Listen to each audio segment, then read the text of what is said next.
ఇప్పుడే జీ5 app download చేయండి. చూడండి మీ ఫేవరెట్ టీవీ షోస్ ఎప్పుడైనా ఎక్కడైనా. ఈరోజు మీకు అందరికీ కూడా ఒక దివ్య దేవాలయం గురించి తెలియచేస్తున్న ఆలయం అద్భుతం. భగవంతుణ్ణి నానా రూపాలుగా చూస్తూ ఉంటాం, కానీ గణపతిని ఎలా చూస్తారు? మీరు ఒకే రూపంగా చూస్తారు. వక్రతుండ మహాకాయ, ఆ పెద్ద శరీరంలా చూస్తూ ఉంటాం. కొన్ని చోట్ల చిన్నగా ఉన్న శరీరం గొప్పగా ముద్దుగా అందంగా కనబడుతూ ఉంటుంది. అయితే భగవంతుడు ఒకసారి తన మూల రూపాన్ని అవతరిస్తాడు. అంటే పరమేశ్వరులకి గణపతికి యుద్ధం జరిగింది. తర్వాత ఆ యుద్ధంలో గణపతి మూల ఒక శిరస్సు ఏదైతే ఉంటుందో అది భస్మైపోతుంది. తర్వాత గజానన ఏనుగు తలని వాళ్ళకి పెట్టి మళ్ళీ ప్రాణాన్ని ఇస్తారు. తదుపరి వాళ్ళు ఎంతో ఒక గొప్ప శక్తుల్ని పొందుతారు. ఇవన్నీ మనకు తెలిసినవే.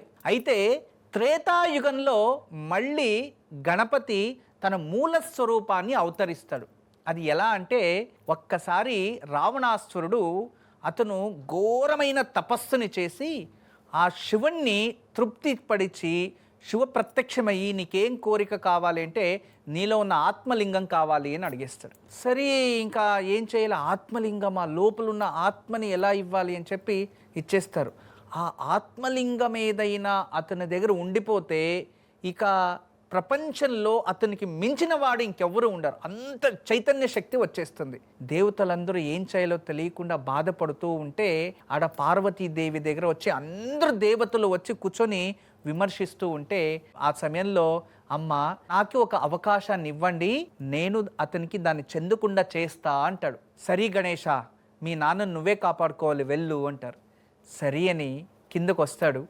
వచ్చిన తర్వాత అలా ఆకాశంలోకి చూస్తాడు. అతను బ్రాహ్మణుడు కదా, ఉదయం సాయంత్రం కంపల్సరీ సంధ్యావందనం చెయ్యాలి. అటువంటి గొప్ప బ్రాహ్మణుడు పొద్దున్నే సాయంత్రం కంపల్సరీ అతను సంధ్యావందనం చేస్తాడు. కానీ ఆ ఆత్మలింగాన్ని భూమిపై పెట్టకూడదు. ఇది శివుడు చెప్పింటాడు, ఇది ఏ కారణానికి భూమిపైన పెట్టకూడదు అని. సరే ఏం చేయాలో అర్థం కాదు.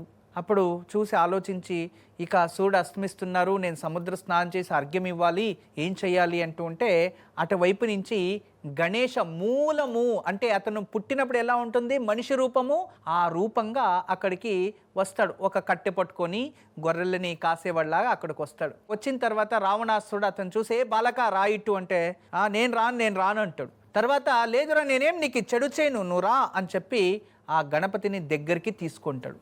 తీసుకొని ఇదిగో ఏ కారణానికి దీన్ని దిగు పెట్టద్దు, దీన్ని దిగు పెట్టకుండా నీ చేతిలోనే పట్టుకుంటే నీకు ఏం కావాలైనా నేను ఇస్తా, ఒక 5 నిమిషాలు నువ్వు దీని చేతిలో పట్టుకో ఉండు, నేను వెళ్ళి స్నానం చేసుకొచ్చేస్తా అంటే సరే అని చెప్పి అది తీసుకుంటాడు. తీసుకున్న తర్వాత అతను అంత దూరం స్నానం చేయడానికి వెళ్తాడో, ఇదిగో నేను ఇంటికి పోలా కిందే పెట్టేస్తా అంటారు. పెట్టద్దరా నాయన ఉండ్రా అని చెప్పి మళ్ళీ వెళ్తాడు. ఇదిగో నేను పెట్టేస్తా అని అతను సముద్రంలోకి దిగంగానే ఆత్మలింగాన్ని భూమిపైన పెట్టేసి ఆ ఒక్క గణపతి పారిపోతాడు. వెనక్కి తిరిగి చూడరు. తర్వాత దాన్ని ఎంత పైకెత్తినా కిందికి రాదు. మహాబలేశ్వరుడిగా మారిపోయి అది భూమిపైనే ఉండిపోయింది.